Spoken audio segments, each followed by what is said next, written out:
Welcome to Let Me Fix This. Enjoy the video. In this video, I will explain how to pass Ielts computer-based step by step. Start by mapping the 4 sections and their time limits, then build a study calendar with weekly goals. Use official practice tests under timed conditions to measure progress and reduce anxiety. Focus on building typing speed, reading skimming skills, and note-taking for listening. Keep sessions short, varied, and paired with review to reinforce learning and confidence. For listening, practice with varied accents and train your ears to capture names, numbers, and dates quickly while taking concise notes. In reading, skim first to find passage structure, then scan for keywords and synonyms to locate answers efficiently. Use the flag feature on the computer to mark uncertain questions and return later, ensuring you manage time across all passages.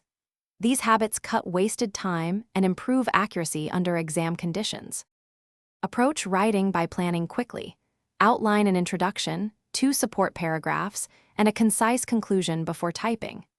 Practice typing essays at pace to build both speed and organization, and learn to check word counts efficiently.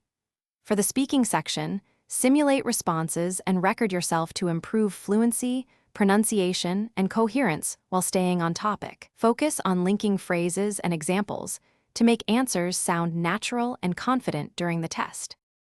Thanks for watching. If you found this helpful, don't forget to like and subscribe.